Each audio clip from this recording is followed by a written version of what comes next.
Hey everyone, welcome back to Contractor Evolution, the podcast by Breakthrough Academy. It's the end of the year and it's been a wild one for a lot of us, I'm sure. There's a lot going on in the world right now, and as entrepreneurs, I'm sure you've experienced this year over year, but owning a business isn't exactly an easy one to navigate. We're having a lot of good chats with a lot of our members and coaches right now, and we've kind of identified the number one issue that a lot of us have faced this year was cash flow. We've been doing some research as well, and we've discovered that 45% of contractors don't really have a financial plan beyond paying the bills and sending out invoices. So in today's episode, I'm going to answer some of the financial questions that we've heard from you guys over and over again.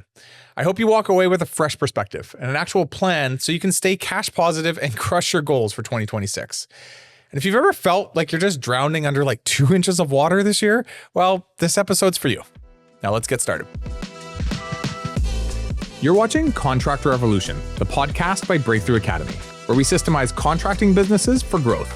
Keep watching to learn how the world's top contractors scale their companies, build killer teams, and make more while working less. Okay, so the first question that came in that's pretty obvious is, how do I improve my cash flow for 2026? Well, there's things you can do on the revenue side and there's things you can do on the overhead side. But let's just start with revenue. The first most obvious thing is you need to actually track it. Not just what's happened in the business the last few months, but project out month by month what's going to happen over the next 3 to 6 months.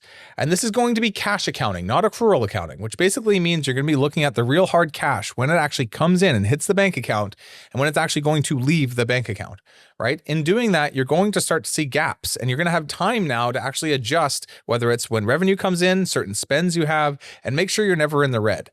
And the off chance you actually are in the red and you can see that coming out 3 or 4 months from now, you can make sure you can secure a proper line of credit to actually cover those dips effectively. Another hot tip for you is to make sure you align your deposits with your progress payments, right? You need to stay ahead of the spend you have going on in production. So your labor, your subs, your material, those all things cost you money. Now, are you spending that out of the profit you've made from previous months in your business, or is your customer paying for it ahead of time?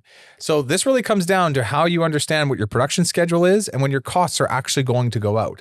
Make sure you collect deposits and your progress payments ahead of the costs you're spending on those jobs. To go along with this, where I watch a lot of people get in danger is they actually grow too quickly.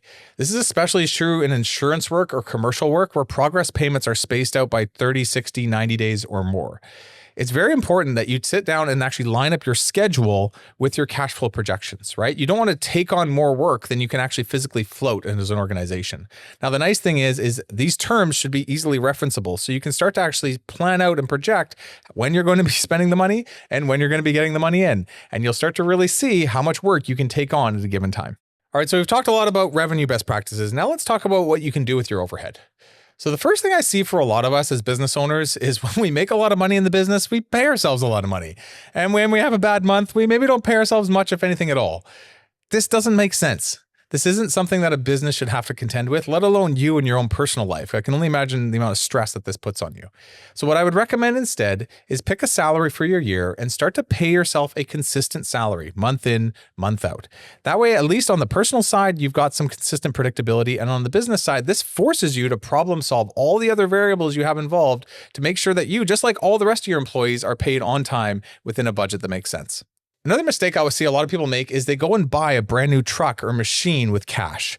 Look, I get it might be cool to do that because you're going to save a little bit on interest, but you're killing your business's ability to have cash flow for other investments in the organization, whether that's new people, new marketing ideas, or different growth strategies that are required.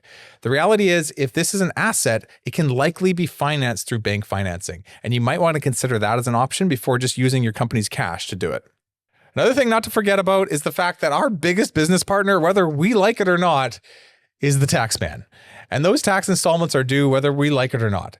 So I recommend best practice is on a month-to-month basis to stow away a certain amount for tax installments, whether you have to pay them that month or not. This keeps you honest and makes sure that you don't hit a year-end scenario where you're actually in debt to the government. My final point in all of this is to stop buying shiny objects for the business. Look, there are things that actually produce an ROI for the organization and help drive it forward, and there are things that are just dead weight, but they look cool. If you really need to get those things, don't just buy them willy-nilly to make you feel good. Make sure you earn them, that they're actually saved for and they're a part of the actual company's strategic plan. So the next big question we get from a lot of people is just, how do I go about making an annual budget?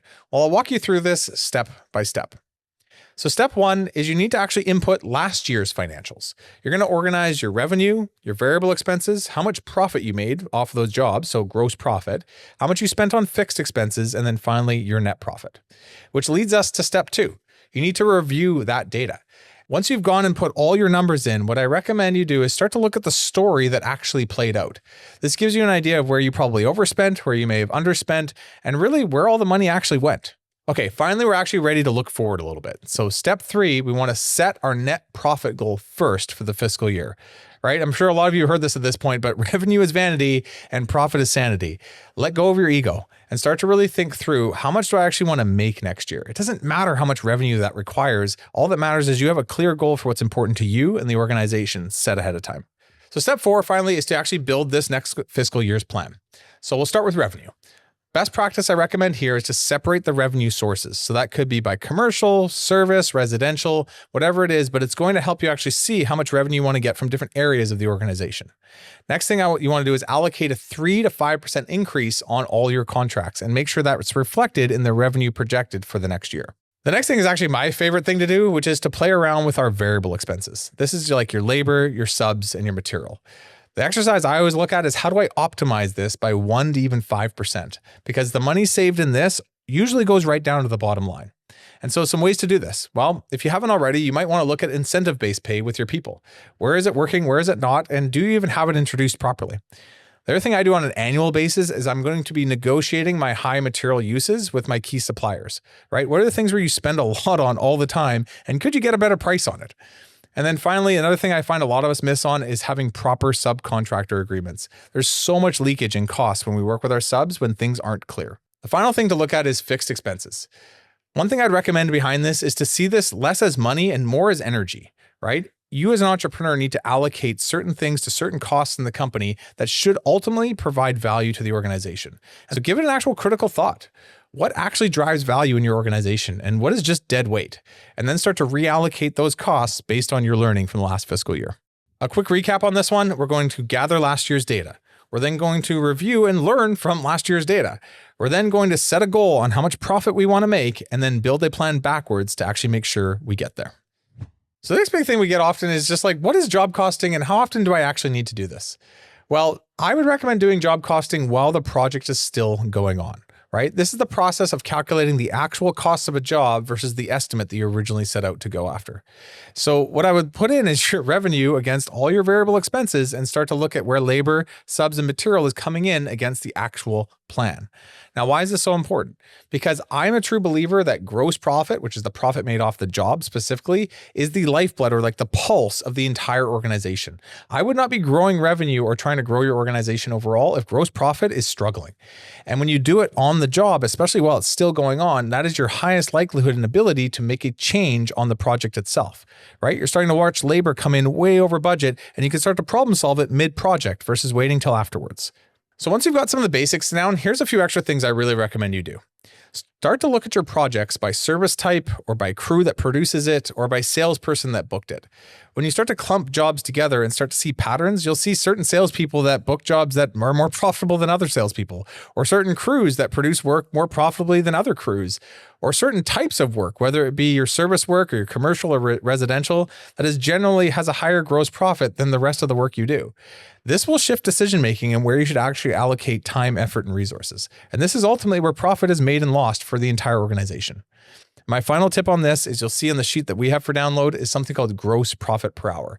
This essentially tells you how much gross profit was made for every hour worked by one of your people on the projects. Look, at the end of the day, this is a game of 1%, and it's your job as an owner, as an entrepreneur, to understand where these 1% are made and where they're lost. This literally can double the profitability of your company overnight if you truly understand the pattern behind it. The next question we had come in is, how do I get my customers to actually pay me on time? Well, there's a few things you can do, right? The first thing I think is to make sure you've set clear expectations, both at the sales stage and at the job start, so the customer actually knows when they're supposed to be paying you. The next big one that a lot of people miss on that's so simple is make sure you are invoicing them on time, right? They're not going to pay you if you don't invoice them. This next one is really powerful if you have small or medium-sized jobs. You need to collect the check during the final job closeout and walk around day with the customer. You're live there with them. If there's any touch-ups to do or final things to get done, make sure those are done and collect the check before you get you and your crews off-site. The next thing to make sure if you are getting paid post-job is you offer a small incentive for the customer to pay within a week of the job closeout. A small carrot can go a long way. And the last thing here is to have a clear list of who actually owes you money, right? A clear list of your AR. You need a clear standard operating procedure of how to collect that AR. And probably the most powerful thing is clearly defined roles in your company of whose responsibility it is to collect that money. Because if that's not clear, everybody avoids it and nobody goes and collects it. So to recap, make sure you're setting proper expectations, you're invoicing on time, and you're always collecting payment as soon as possible. Another question I get a lot is, can I actually afford a new hire? A lot of people are stuck on this, right? Especially if it's an overhead role where there's just going to be more cash out and no real production happening from it. So this is like office administrators, production managers, or even sales managers. Well, the first thing you want to do is put it into your budget, right? Put it in the annual budget that you built for yourself and see how that affects overall profit. The next step is to probably put it into your cash flow projections. Can you afford the month-to-month added new cost? Now, to make sure you don't look at this as just added new cost, but an actual opportunity, you need to understand what is the expected ROI of this person. If this is a new sales manager, I would expect sales to go up next month. If this is a new production manager, I'd expect production to go up. And if this is a new office admin, I'd expect my capacity as an entrepreneur to go up. So don't just see these overhead costs as just straight overhead, but there should be an opportunity within each role that you're bringing into the company. So those are some best practices when you're looking at overhead positions, but then there's also just people that need to produce the work itself. This is actually a calculation you can figure out ahead of time. Look at how much revenue you produce in a month and how many physical hours your people work. Divide one into the other, and you're going to figure out how much revenue you produce per physical hour worked. That's going to really help you understand how many people you need for the next month or 2 or 6 coming up. Once you've got your schedule down and you know how much work you have backlogged, you can start to actually calculate how many people you need to produce that backlog. I would recommend you hire 3 months in advance so you have adequate time to prepare and train that person appropriately. Overall, what am I saying in all of this? Well, you should see people as an opportunity, not a cost. So whether it's an overhead position or a producer role, you should see some level of an ROI by role and make sure as an entrepreneur, you know how to drive that forward within your organization.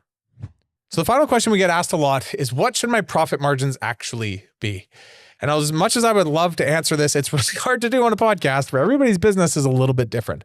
But I will tell you what we have done is we've got an industry benchmark report based on all of our members over many years where we can start to tell you by industry what specifically margins should be for gross profit and for net. So make sure you check out that in the link below.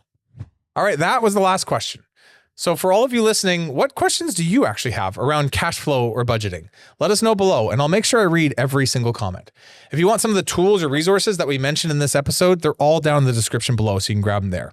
In the meantime, congrats on making it through another year. Now let's go crush 2026 together. Thanks so much for watching. If you thought today's episode was awesome, it probably means you should subscribe. You're going to get more Contractor Evolution episodes in your feed, and I'll see you next week.